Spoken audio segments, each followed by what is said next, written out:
ഈ വാമനാവതാരം കഥ നമ്മൾ കേൾക്കുമ്പോൾ നമ്മുടെ കയ്യിലും ചിലതൊക്കെ തോന്നും, അയ്യോ ഇങ്ങനെയൊന്നും അല്ലല്ലോ, കേട്ടതും ധരിച്ചതും പഠിച്ചതും ഒക്കെ ശ്രദ്ധിച്ച് കേട്ടോളൂ. ഈ ഓണത്തിൻ്റെ കാലം വരുമ്പോൾ ഈ ബുദ്ധിമുട്ട് നമ്മൾ നല്ലോണം അറിയാം. ഏത് ചവിട്ടി തേച്ചതൊക്കെ, എന്ത് തേച്ചത്? ചവിട്ടി തേച്ചതല്ലേ, ചവിട്ടി താഴ്ത്തിയത്, തെറ്റിപ്പോയി. അല്ല എൻ്റെ കണക്കാ, എന്ത് ചവിട്ടി തേച്ചതും ചവിട്ടി താഴ്ത്തിയതൊക്കെ ഇല്ലേ, ഇങ്ങനെയൊക്കെ പറയണ കേട്ടില്ലേ. അപ്പോൾ ഈ ഓണത്തിൻ്റെ കാലമായ കാണാൻ സാധാരണ എങ്ങനെയാണെന്ന് ചോദിച്ചാൽ വലിയൊരു വയറിലൊരുത്ത ഇങ്ങനെ കുഞ്ഞി കുത്തിയിരിക്കും ചെയ്യും. എന്നിട്ടൊരു ചെറുപ്പക്കാരൻ കുട്ടി എൻ്റെ തലയിലൊക്കെ കാലും വെച്ച് കോണി കയറാൻ നിൽക്കണ മാതിരി ഇങ്ങനെ നിൽക്കും ചെയ്യും. അങ്ങനെയൊക്കെ കണ്ടില്ല ചിത്ര ഓണത്തിൻ്റെ അന്ന് രാവിലെ നമ്മൾ പത്രം നോക്കുമ്പോൾ അതാ കാണാം, ഒരു വയറുള്ള ഒരാളിങ്ങനെ കുത്തിയിരിക്കുക, എന്നിട്ട് അതിൻ്റെ തലയിൽ കാല് വെച്ച് ചെറുപ്പക്കാരൻ അങ്ങനെ നിൽക്കുന്നത്. അതിൻ്റെ അടിയിൽ എഴുതിയിട്ടുണ്ടാവും ഇന്ന് തിരുവോണം, വായനക്കാർക്ക് ഓണ ആശംസകൾ, നാളെ കടലാസ് ഉണ്ടാവില്ല. അതുണ്ടാവും. അത് മൂന്നും കൂടി വായിച്ചാൽ നമുക്ക് തീരുമാനമായി അന്ന് തന്നെ ഓണമെന്ന്. ഇപ്പം എന്താ ശല്യ, ഒരു 10-15 കൊല്ലമായിട്ട് നമ്മൾ പത്രം ദിവസം നോക്കും ഓണത്തിൻ്റെ അന്ന് ഇത് കാണാറില്ല. ഇത് ചവിട്ടി ആ ചിത്രം കാണാറ്, അതിൻ്റെ അടിയിൽ പൂക്കൾ ഇങ്ങനെ പൊട്ടി വിടർന്നല്ലോ, പൊട്ടുണ്ടോന്ന് നമുക്കറിയില്ല, അത് വിടർന്നത് കാണാം. എന്നിട്ട് ഇങ്ങനെ അതിൻ്റെ അടിയിൽ തിരുവോണ ആശംസകൾ. കണ്ടിട്ടില്ലേ? കാലം മാറി. എന്താണെന്ന് വെച്ചിട്ടോ അത്രക്കാരും വായിക്കും കേൾക്കണ്ടാവും. ഇതൊക്കെ കേൾക്കട്ടെ, എല്ലാവരും കേൾക്കാനല്ലേ ഇത് പറയുന്നത്. അങ്ങനെ പ്രത്യേകിച്ച് ആർക്കൊന്നുമില്ല, വിവരമില്ലാത്തവരൊക്കെ മനസ്സിലാക്കി വെക്കണ്ടേ, വിവരങ്ങളും ധാരണയും ബോധ്യം ഉണ്ടാക്കണ്ടേ. നമുക്ക് എന്താ ഈ ഓണം എന്ന് പറഞ്ഞാൽ ശ്രദ്ധിച്ച് മനസ്സിലാക്കി വെച്ചോളൂ. നിശ്ചയില്ലാത്തവർ അവിടെ എഴുതി വെച്ചാലും വിരോധമൊന്നുമില്ല. ഓണം എന്ന് പറഞ്ഞാൽ എന്താണെന്നറിയൂ? ഭാഗവതത്തിൽ ഈ പറയണേ അഷ്ടമസ്കന്ധാണല്ലോ പറയുന്നത്. ഈ അഷ്ടമസ്കന്ധത്തിലാണ് അതിൻ്റെ പ്രമാണം കിടക്കുന്നത്. അവിടെ പറയും ശ്രോണായാം ശ്രവണദ്വാദശ്യാം മുഹൂർത്തേ അഭിജിതി പ്രഭു സർവേ നക്ഷത്രതാരാദ്യാ ചക്രുത്തജ്ജന്മദക്ഷിണം. ശ്രോണ ചിങ്ങമാസത്തിലെ തിരുവോണം നക്ഷത്രത്തിലെ അഭിജിത്ത് എന്ന് പറഞ്ഞ മുഹൂർത്തത്തിലാണ് വാമനമൂർത്തിയായിട്ട് ഭഗവാൻ ഭൂമിയിലേക്ക് അവതരിച്ചത്.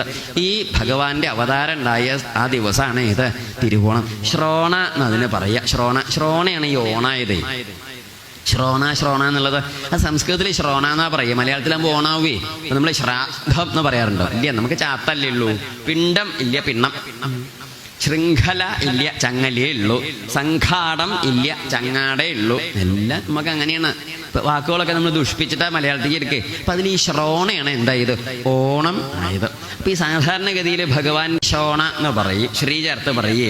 ഈ ശ്രീ എന്നുള്ള വാക്ക് മലയാളത്തിലേക്ക് വരുമ്പം തിരു നമാറ്. ശ്രീപാദം എന്നുള്ള സംസ്കൃത വാക്കിൻ്റെ നേരെ മലയാളം തർജ്ജമയാണ് തിരുവടി. ഉണ്ട് തിരുവടിയുടെ കാരുണ്യമുണ്ടെന്നെങ്കിൽ തിരുവടി എന്ന് പറഞ്ഞാൽ തൃപ്പാദം എന്നാണ്. തിരുവടി ശ്രീപാദം എന്നുള്ളതിൻ്റെ മലയാളമാണ്. അപ്പം ഈ ശ്രീ എന്നുള്ളതിന് തിരു എന്നാ പറയുക. അപ്പം ശ്രീ ശോണ ഓണം അല്ലേ, ശ്രീ തിരു ഓണം അങ്ങനെയാണ് തിരുവോണം എന്നുണ്ടായത്. ചിങ്ങമാസത്തിലെ തിരുവോണം നക്ഷത്രത്തില് അഭിജിത്ത് എന്ന് പറഞ്ഞൊരു മുഹൂർത്തമുണ്ട്, വിശിഷ്ട മുഹൂർത്ത. ഈ മുഹൂർത്തത്തിലാണ് ഭഗവാൻ ആരായിട്ട് വാമനമൂർത്തിയായിട്ട് അവതരിച്ചത്. അപ്പോൾ ആ വാമനമൂർത്തിയായിട്ട് ഭഗവാൻ അവതരിച്ച ദിവസത്തിനെയാണ് നമ്മൾ എന്തായിട്ട് കൊണ്ടാടുന്നത്? ഓണായിട്ട്. അന്ന് വാമനമൂർത്തിയായിരിക്കണം ഭഗവാനെ നമ്മൾ നമ്മുടെ കുടുംബത്തൊക്കെ വെച്ച പൂജ കഴിച്ച് ആരാധിക്കില്ലേ? മുറ്റത്തൊക്കെ നമ്മൾ കണ്ടിട്ടില്ലേ? എന്താ അരിമാവുകൊണ്ട് ചാണകം മെഴുകിയിട്ട് അരിമാവുകൊണ്ട് അണിഞ്ഞിട്ട് പലകയിട്ടിട്ട് മണ്ണുകൊണ്ടോ മരം കൊണ്ടൊക്കെ ഉണ്ടാക്കിയിട്ട്, സാധാരണ മണ്ണുകൊണ്ടാണ് പതിവ്. മണ്ണുകൊണ്ട് തൃക്കാക്കരയപ്പൻ എന്ന് പറഞ്ഞിട്ടാണ് നമ്മൾ പൂജ കഴിക്കുക. എന്താ പേര്? ഗുരുവായൂരപ്പനോ തൃച്ചംബരത്തപ്പൻ ഒന്നും പറയില്ല. എന്താ പറയുക? തൃക്കാക്കരയപ്പൻ. ആരേ തൃക്കാക്കരയപ്പൻ? ഈ തൃക്കാക്കരയപ്പൻ എന്ന് പറഞ്ഞാലേ തൃക്കാക്കര വാമനമൂർത്തി ക്ഷേത്രത്തിലെ വാമനമൂർത്തിയായിട്ടിരിക്കണം ഭഗവാനെ നമ്മുടെ കുടുംബത്തേക്ക് കൊണ്ടുവന്ന് ആരാധിക്കുന്ന ദിവസമാണ്. കേരളത്തിൽ ഈ വാമനാവതാര ക്ഷേത്രങ്ങൾ വളരെ കുറവാണ്. ഉള്ളതിലേക്ക് പ്രധാനപ്പെട്ട ഒരു ക്ഷേത്രമാണ് ഈ തൃക്കാക്കര ഈ വാമനമൂർത്തി ക്ഷേത്രം. ആ വാമനമൂർത്തി ക്ഷേത്രത്തിലെ വാമനാവതാരമൂർത്തിയായിരിക്കണം ഭഗവാനെ നമ്മുടെ എല്ലാവരുടെയും കുടുംബത്തിൽ നമ്മളന്ന് പൂജിച്ച് ആരാധിക്കും. ആ ആരാധിക്കുന്ന ദിവസമാണ് ഈ തിരുവോണം എന്ന് പറയുന്നത്. അങ്ങനെ ആരാധിക്കുന്നതിൻ്റെ കൂടെ നമ്മൾ ആരെയും കൂടി സ്മരിക്കും? ഈ ബലി മഹാരാജാവിനെ. കാരണം എന്താണെന്നറിയോ? ഈ ബലി മഹാരാജാവിനെ അനുഗ്രഹിക്കാനാണല്ലോ ഭഗവാൻ വാമനമൂർത്തിയായിട്ട് വന്നത്. അപ്പം അതുകൊണ്ട് ഈ പ്രഹ്ലാദനെ നമ്മൾ സ്മരിക്കേണ്ട നമ്മൾ നരസിംഹമൂർത്തിയെ സ്മരിക്കാൻ പറ്റുമോ? പ്രഹ്ലാദനെ സ്മരിക്കാണ്ട് എന്താ കാരണം? ഈ പ്രഹ്ലാദനാണ് നരസിംഹമൂർത്തിയായിരിക്കണം ഭഗവാനെ പ്രത്യക്ഷപ്പെടുത്തി നമുക്കൊക്കെ സാക്ഷാത്കരിച്ച് തന്ന് നമുക്ക് ആ ഒരു ഭാവം കാണിച്ചത് ആ ഉണ്ണിയല്ല. അതുപോലെ ഈ വാമനാവതാരമൂർത്തിയുടെ പുറപ്പാടുണ്ടാവാൻ കാരണക്കാരനായി ഉപാസിച്ചത് ആരാണ്? ബലി മഹാരാജാവാണ്. അതുകൊണ്ട് അദ്ദേഹത്തെ സ്മരിക്കും. ഇതാണ് ഓണത്തിൻ്റെ പ്രത്യേകത. ഈ തൃക്കാക്കര എന്ന് പേരുണ്ടാവാൻ കാരണം എന്താണെന്നറിയോ? തൃക്കാൽ കര എന്നാണ്. എന്താണ്? ഭഗവാൻ തൃക്കാല് വെച്ച കര, കരാച്ച ഭൂമി, തൃക്കാൽക്കര. ഈ തൃക്കാക്കര അറിയോ? എറണാകുളത്ത് കാക്കനാട് എന്നൊക്കെ കേട്ടിട്ടുണ്ടോ? ഇപ്പം കേൾക്കാത്തവരൊന്നും ഉണ്ടാവില്ല. കാക്കനാടിൻ്റെ അടുത്താണ് ഈ തൃക്കാക്കര എന്ന് പറയുന്നത്. ഒരിക്കൽ നമ്മളവിടെ ഒരു വായനയ്ക്ക് പോയപ്പോൾ അവിടെ ഒരു കാർന്നോരോട് ചോദിച്ചു, കാർന്നോർ എങ്ങനെ ഈ കാക്കനാടെന്ന് പേരുണ്ടായേ ചോദിച്ചു. ഇവിടെ വെറുതെ ചോദിച്ചതാ. അപ്പോൾ കാർന്നോർ പറഞ്ഞു, അത് കാക്കമാരുടെ നാടായതുകൊണ്ടാണ് തിരുമേനി എന്ന് പറഞ്ഞത്. അറിയില്ലെങ്കിൽ മിണ്ടാണ്ടിരുന്നാൽ പോരെ, വെറുതെ വിളമ്പ് ഓരോന്ന്. നമ്മൾ അദ്ദേഹത്തിന് പറഞ്ഞു കൊടുത്തു, അങ്ങനെയല്ല കാരണം ഇത് ഇങ്ങനെയാണ്. എങ്ങനെയാണെന്നറിയോ? ഈ കാക്കനാട് എന്നല്ല അതിൻ്റെ പേര്. ശരിക്കും പഴയ കാലത്ത് തമിഴ് ഭാഷ സംസാരിച്ചേർന്ന കാലത്ത് കൽക്കരൈ നാട് എന്നാ പേര്. എന്താ പേര്? കാൽക്കരൈ നാട്. എന്ത് കാൽക്കരൈ നാട്? കാല വെച്ച കരയുള്ള നാട്. ആര് കാല് വെച്ചത്? ഭഗവാൻ വാമനമൂർത്തിയുടെ കാല് വെച്ച കരയുള്ള നാടാണ് കാൽക്കരൈ നാടാണ്. പിന്നെ അത് തമിഴിൻ്റെ കാൽക്കരൈ നാട്. പിന്നെ കാൽക്കരൈ കാക്കനാട്. ഇപ്പോൾ കാക്കനാട് ഇനിയിപ്പോൾ കുറച്ച് കഴിഞ്ഞാൽ എന്താവുമെന്ന് ശല്യാണ്ടല്ലേ. അപ്പം എല്ലാ സ്ഥലത്തിനും അതിൻ്റെതായ ചില പ്രത്യേക ഈശ്വര സംബന്ധമായ ഒരു ഐതിഹ്യം എല്ലാ നാടിനുണ്ട്. നമുക്കറിയാത്തതുകൊണ്ട് ഇല്ല എന്ന് പറഞ്ഞ് നമ്മുടെ വിഡ്ഢിത്തരല്ലേ.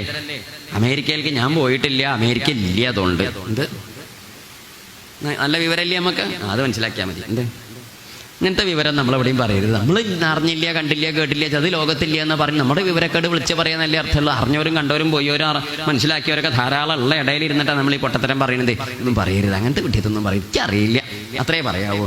അറിയുമ്പോൾ നമ്മൾക്ക് അറിയാമെന്നും പറഞ്ഞോളൂ, ഒരു വിരോധമില്ല. അറിയായ ഒരു ദുരിതമല്ല, അതെപ്പോഴെങ്കിൽ അറിയാലോ.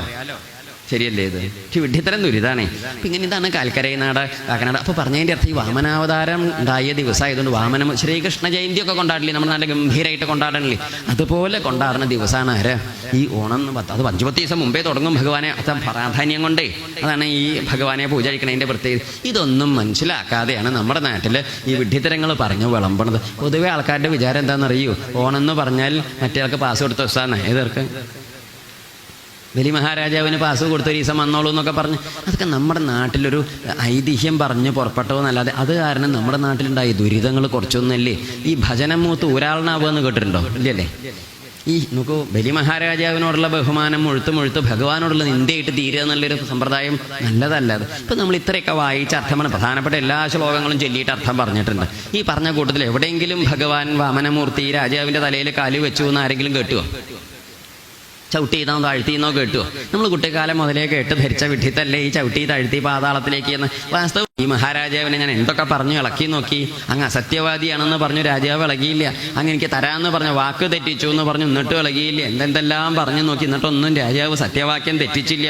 അതുകൊണ്ട് മഹാരാജാവേ, ഇന്ദ്രസേന മഹാരാജ യാഹി ഭോ ഭദ്രമസ്തുതേ സുതലം സ്വർഗിഭി പ്രാർത്ഥ്യം ജ്ഞാതിഭി പരിവാരിത. മഹാരാജാവേ, ഒരു കാര്യം ചെയ്യൂ.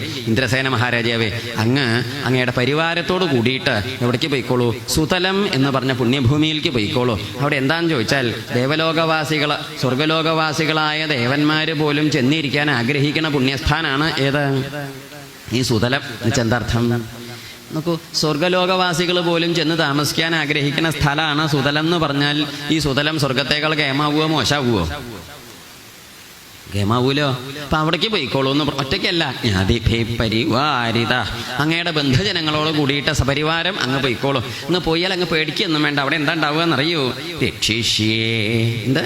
രക്ഷിഷ്യേ സർവതോഹം ത്വാം സാനുഗം സപരിച്ഛദം സദാ സന്നിഹിതം വീര തത്ര മാം ദ്രക്ഷ്യതേ ഭവാൻ. അങ്ങോട്ട് പോയാൽ അവിടെ അങ്ങയെ പരിവാരത്തോടു കൂടിയിട്ട് ഞാൻ രക്ഷിക്കും. ഈ വാമനമൂർത്തിയായിരിക്കണം ഞാൻ, അങ്ങയുടെ ഗോപുരം കാവൽക്കാരനായിട്ടൊരു ഭൃത്യനെ പോലെ അങ്ങയുടെ കൂടെ സുതലത്തിലുണ്ടായിരിക്കും എന്നും മാത്രമല്ല, അങ്ങയ്ക്ക് അങ്ങയുടെ ഈ കണ്ണുകൊണ്ട് എന്നും എന്നെ കാണാൻ, എൻ്റെ സ്വരൂപം കാണാനും നമസ്കരിക്കാനും അങ്ങയ്ക്ക് ഭാഗ്യം ഞാൻ അനുഗ്രഹിക്കണോ എന്ന് പറഞ്ഞ് അനുഗ്രഹിച്ചിട്ട് എല്ലാവരെയും കൂട്ടി അസുരന്മാരോട് കൂടിയിട്ട് അങ്ങ് എവിടേക്ക് പോവുകയാണ്? സുതലത്തിലേക്ക് പോവുക എന്ന് പറഞ്ഞ് അവരെ അനുഗ്രഹിച്ചു. എന്നിട്ട് ഈ പ്രഹ്ലാദനോട് പറഞ്ഞു, ഉണ്ണിയെ പ്രഹ്ലാദ പോയിക്കോളൂ. എന്തിനാ? ഉണ്ണിക്കൊരു സമാധാനമാവട്ടെ, മുത്തശ്ശനും കൂടി കൂടെ ഉണ്ടെങ്കിലും സമാധാനമല്ലേ. അങ്ങനെ പ്രഹ്ലാദനെയും സുതലത്തിലേക്ക് പറഞ്ഞയച്ചു. അസുരന്മാരെല്ലാവരും സുതലത്തിലേക്ക് പോയി. അസുരലോകം അവിടെ വാണോളാൻ പറഞ്ഞു. അങ്ങനെ തത്ര ദാനവദൈത്യാനാം സംഘാലത്തെ, അങ്ങനെ ദാനവദൈത്യന്മാരുടെ കൂടി എല്ലാവരും വട്ടത്തിൽ അവിടെ അങ്ങനെ വലിയ സന്തോഷമായിട്ട് കഴിച്ചു കൂട്ടി. ദേവലോകം ദേവന്മാർക്കും കൊടുത്തു, അസുരന്മാരുടെ ലോകം അസുരന്മാർക്കും കൊടുത്തു, മനുഷ്യന്മാരുടെ ലോകം മനുഷ്യന്മാർക്കും കൊടുത്തു. ഭഗവാൻ ധർമ്മസംസ്ഥാപനം ചെയ്തു. ഈ ധർമ്മസംസ്ഥാപനം ചെയ്ത ഭഗവാനെ നമുക്ക് ധർമ്മസംസ്ഥാപനം ചെയ്തില്ലേ? ഈ ഭഗവാനെ ദേവന്മാരെല്ലാവരും കൂടി സ്വർഗ്ഗലോകത്ത് കൊണ്ടുവന്നിട്ട് ഉപേന്ദ്രൻ എന്ന പദവിയിൽ വാഴിച്ചു എന്നാ പറയുക. എന്താ പദവി? ഉപേന്ദ്ര പദവി. ഇപ്പം ഉപേന്ദ്രൻ എന്ന് പറഞ്ഞാൽ വാമനനാണ്. വെച്ചാൽ ഇന്ദ്രൻ്റെ അനിയനായിട്ടാണല്ലോ. ഇന്ദ്രൻ ജനിച്ചതിൻ്റെ ശേഷമാണല്ലോ പിന്നീട് ഭഗവാൻ അതിഥി മാതാവിൻ്റെ പുത്രനായിട്ട് ജനിക്കുന്നത്. അപ്പം അനിയൻ്റെ ആണല്ലോ സ്ഥാനം. അതുകൊണ്ടാണ് പറഞ്ഞത് ഉപേന്ദ്രോ വാമന പ്രാംശുരമോഘ ശുചിരൂർജിത അതീന്ദ്ര സംഗ്രഹ സർഗോ ധൃതാത്മാ നിയമോ യമ എന്നൊക്കെ സഹസ്രനാമം ചെല്ലുമ്പോൾ നമ്മൾ ചെല്ലാറില്ലേ? അതിൽ ഉപേന്ദ്രോ വാമന. ഈ ഉപേന്ദ്രൻ ഇന്ദ്രനാണ് വാമനനായിട്ടിരിക്കുന്നത് എന്ന് പറയണു വാമനമൂർത്തി. ഇങ്ങനെയാണ് ഭഗവാന്റെ വാമന അവതാരം കഥ പറഞ്ഞു കൊടുത്തു. യജ്ഞത്തിലുണ്ടായി ഛിദ്രമൊക്കെ മാറ്റിയിട്ട് യജ്ഞത്തിൽ പ്രായശ്ചിത്തം ചെയ്ത് വീണ്ടും ബലിയെ കൊണ്ട് യജ്ഞമൊക്കെ കഴിപ്പിച്ച് അനുഗ്രഹിച്ചു. എന്നൊരു ബലി അനുഗ്രഹിച്ചിട്ട് ഭഗവാൻ പറഞ്ഞു, അങ്ങേക്കൊരു മോഹം ഉണ്ട് ഉള്ളിൽ. എന്താ മോഹം? ഇന്ദ്രന്റെ സ്ഥാനത്തിരിക്കണം എന്നൊരു മോഹം. ആ മോഹം ഞാൻ പരിപാലിക്കുന്നുണ്ട്. ഇപ്പോഴല്ല, പിന്നെ എപ്പോഴാണെന്നറിയൂ? ഇപ്പോഴത്തെ ഇന്ദ്രൻ 55 കഴിയട്ടെ. എന്താ മനസ്സിലായില്ല? ഇപ്പോഴത്തെ ഇന്ദ്രന്റെ കഥ ഇങ്ങോട്ട് കാലം കണ്ട് കഴിയട്ടെ. അത് കഴിഞ്ഞാൽ അടുത്ത സാവർണി മന്വന്തരത്തിൽ അങ്ങായിരിക്കും ഇന്ദ്രൻ എന്നും പറഞ്ഞിട്ട് ബലി മഹാരാജാവിന് ആ ഒരു അവസരവും അനുഗ്രഹിച്ചു കൊടുത്തു. എന്താണെന്ന് വെച്ചിട്ടുണ്ട്, ഇപ്പോഴത്തെ ഇന്ദ്രന്റെ അവസരം തീർന്നാലേ അടുത്ത ആൾക്ക് കൊടുക്കാൻ പറ്റുള്ളൂ, അങ്ങേക്ക് തരാൻ പറ്റുള്ളൂ. അതുകൊണ്ട് അദ്ദേഹത്തിൻ്റെത് കഴിഞ്ഞാൽ അങ്ങായിരിക്കും സാവർണി മന്വന്തരത്തിൽ ഇന്ദ്രൻ എന്നും പറഞ്ഞ് അനുഗ്രഹിച്ചു. ബലി മഹാരാജാവിനെ അനുഗ്രഹിച്ച് ലോകത്തെ ധർമ്മ സംസ്ഥാപനം ചെയ്ത് അനുഗ്രഹിച്ചിട്ടാണ് ഭഗവാൻ വൈകുണ്ഠത്തേക്ക് മടങ്ങിപ്പോയത് പറയും. ഇതാണ് എന്താ വാമന അവതാരം കഥയുടെ ഒരു സമ്പ്രദായം.